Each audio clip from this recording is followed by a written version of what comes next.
Hi everyone, I'm Rincey and this is Rincey Reads. Today I'm going to be doing the first part of my Q&A. At the beginning of the month I asked you guys to leave me questions for a Q&A, obviously. So now I'm going to be answering those questions. This first part will be all of the book related questions, and then I will do a part 2 that has booktube related question as well as like the miscellaneous section. So yeah, there are a decent amount of questions here, so let's get started. Oh, also, I'm going to try to like link to everything down in the description. I might mention like various videos or like books or things like that. So if I mention things that I can potentially link to, it will be down in the description. But if there's something like I forget to link to, or there's something I talk about and you're interested in more information, feel free to leave comments down below letting me know. Also, these questions are in no particular order. I try to like group together similar questions so that way I could just like cover it in one go, but otherwise no real order here. First question is, what makes a book earn 5 stars for you? Can you mention some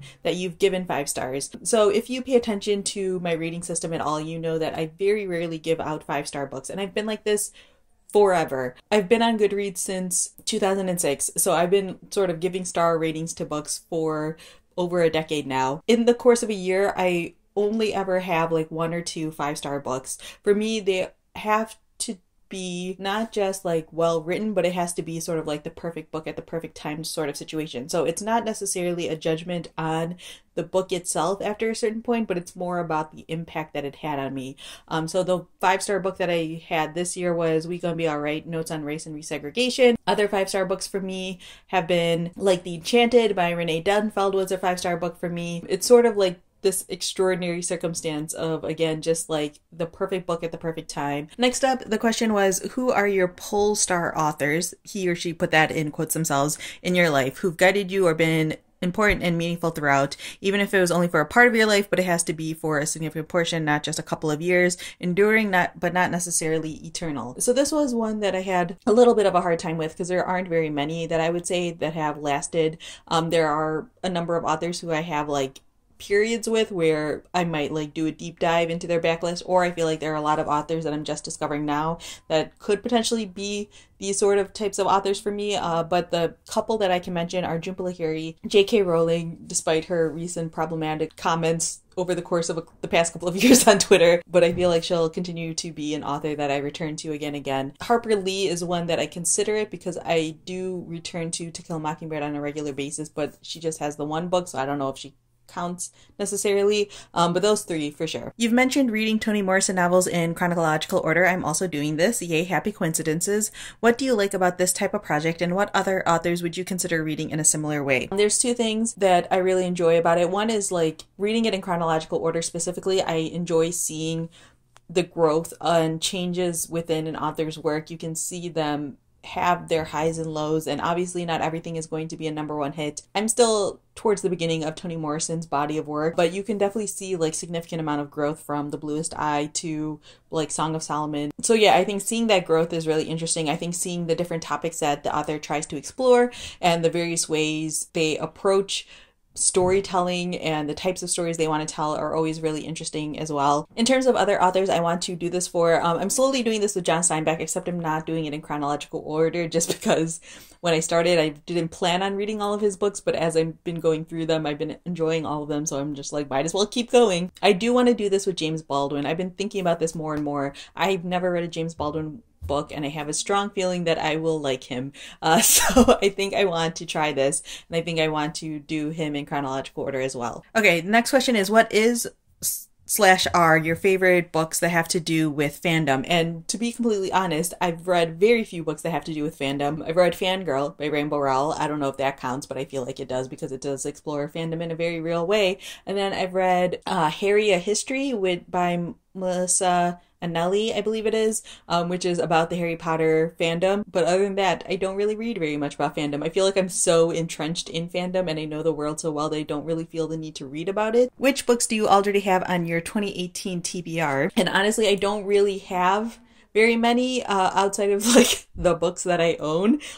Does that count as being on my TBR? I generally don't do like most anticipated lists or anything like that because a lot of times I want to hear what other people think of a book, unless there's like an author who I know really well and I'm very excited for their single book, it's very rare for me to be really excited. And even then, I feel like I only ever hear about it like a month or two in advance, or I might start thinking about the Read Harder Challenge and think about books like that. So I guess if you consider that, then I already have like all of those Pulitzer Prize winners on my TBR technically, because I want to read some of those. This is a question I really liked. It says, how has reading connected to your relationships with the people in your life, family, friends, coworkers, romantic partners, and so on? Has it often been a point of connection and bonding, difference and tension, straight up uncomprehension, or is it perhaps you mostly keep to yourself, except of course on YouTube? Prior to BookTube, people knew that I read, but I don't think people realize like how much I read. I obviously don't read as much as I read now, but being on social media, having a BookTube channel has made it more apparent in terms of like how much time I spend reading. And everyone in my life basically knows that I have a BookTube channel, and they like follow me on Instagram, and my Instagram isn't like a private account or a specifically BookTube account. So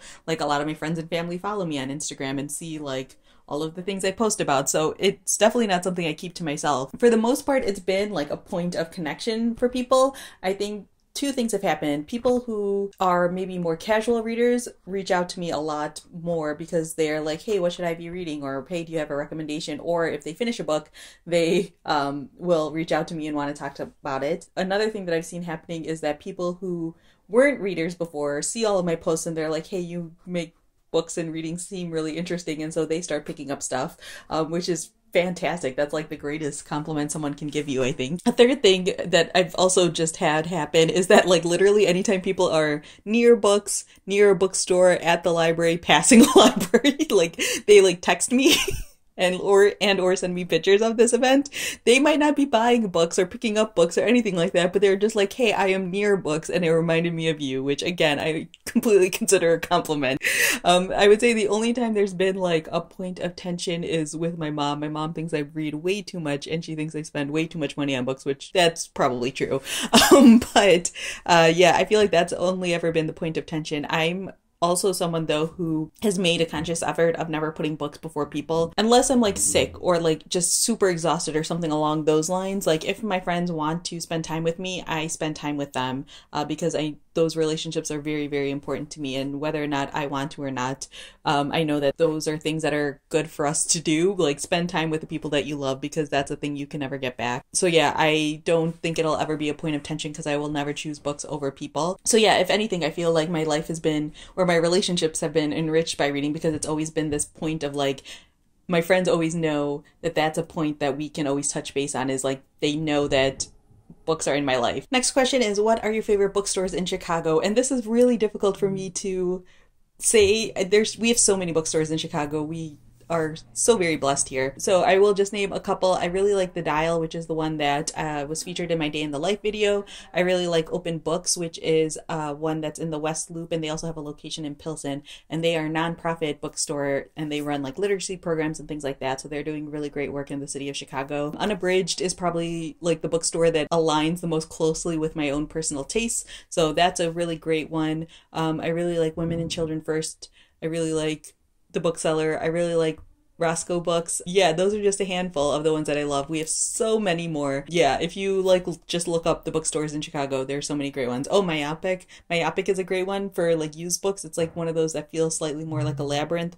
So many good ones. All right, next question is, what are your favorite reads featuring a main South Asian character? I actually had a harder time with this than I thought I would. Anything by Jhumpa Lahiri is just like a default. I love that. Personally, I really like Unaccustomed Earth for short stories, and then I really like The Namesake if you want to check out novels. I really like The Namesake because I felt like I related to a lot in that story. I really did like When Dimple Met Rishi in terms of the characters. I think the plot was a little bit weak, but the characters are really fantastic in that one. If you like young adult contemporary, definitely recommend that. And then of course Ms. Marvel, who is of Pakistani descent, and I talk about that comic all the time, and yeah, it's fantastic. Next, what are your favorite Christmas books? And I also got a question of like, what are your favorite holiday reads? I don't read Christmas books. I don't think I've ever read anything that's like set at Christmas that I am aware of. I'm not a big Christmas person. Like I'm fine with the holiday. I can enjoy it well enough, but I don't get like super amped about Christmas the way that a lot of other people do. So I don't really have like Christmas reading. The closest thing I have to that is like reading Harry Potter, which has like a Christmassy feel to it, in my opinion. And then the next question was, do you own any cookbooks? If yes, is there one you would recommend for quick but still good recipes? And no, I don't, because I am like a millennial to the extreme and only ever look up recipes online. But if you want good, quick, easy, cheap recipes, I highly recommend the website Budget Bites, and it's BYTES. I believe there'll be a link in the description, like I said at the beginning of the video. I take a lot of recipes from her. I always end up adjusting them personally for my taste, but I think that if you want something that's easy, if you want something that's relatively cheap, again, she puts down like the price breakdown of everything, so she tries to keep it within a budget, and I think that it's like a really good starter and base for anyone if you don't have a lot of experience cooking. I'm constantly cooking stuff based on her recipes, so yeah, definitely check that out if you don't know about it already. All right, next question is, what is the most disturbing book you've ever read? The Devil All the Time by Donald Ray Pollock, hands down. I will link to my review of that. I believe that was also a 5-star book for me, but that book is messed up,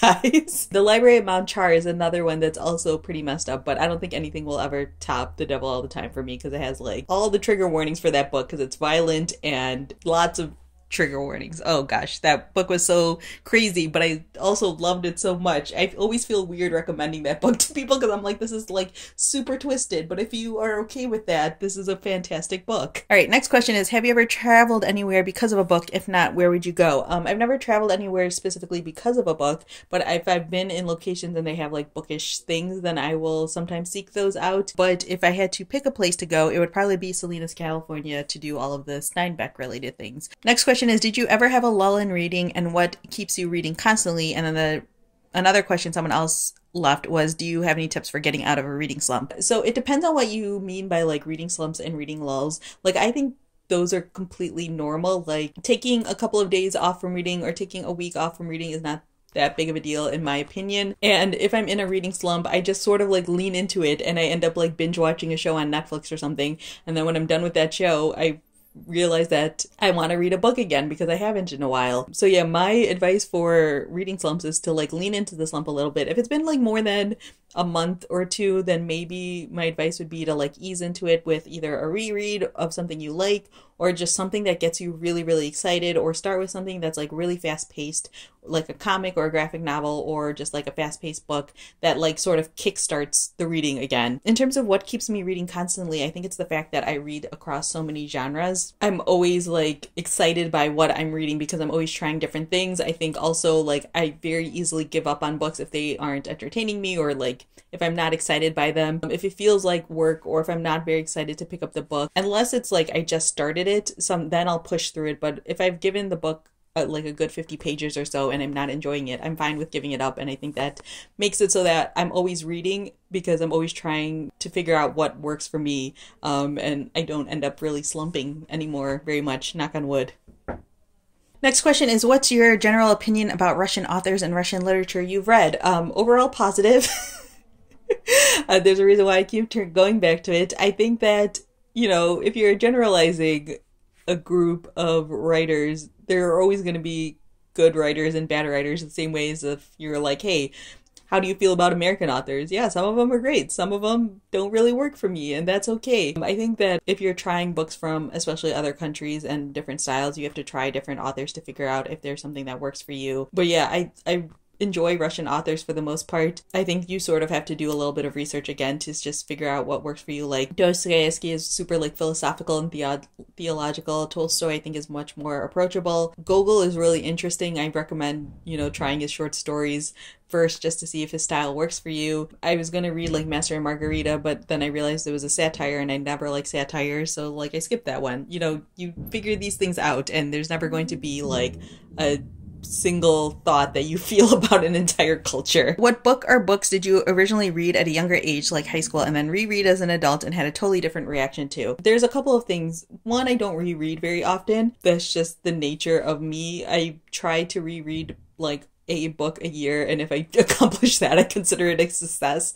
And so there haven't been a lot of books that I've reread since high school, even though I keep saying that I want to. I know I reread Special Topics in Calamity Physics, and I didn't really enjoy it. But I think I originally read that one in college, and then I reread it like recently, or I tried to reread it recently, and I just could not get through it. I was like, this is so pretentious. One of my favorite books in high school was Megan Cabot's Boy Meets Girl, I think it's what it's called. I have the copy of it back there. And I reread it and I was like, oh, this is not really a great book, but I still have like the positive feelings from the original reading that I don't really mind that. So yeah. All right. So this is an interesting one. In a world where Trump could actually be convinced to read books that don't have his face on them, what 3 books would you like to make him read? And I thought about this one so much because first you have to go in with the assumption that if he's going to read these books that they'll actually like make a difference on him, which I'm very skeptical about. And then there's like so many different directions you can go because it feels like there's so many different things I need to educate him on. Part of me was like just really wanted to troll him, and if it's like one of those situations where he's like forced to read these books, I would troll him and make him read like Dreams from My Father by Obama, and then like What Happened by Hillary Clinton, and then like the March graphic novels by John Lewis, just because,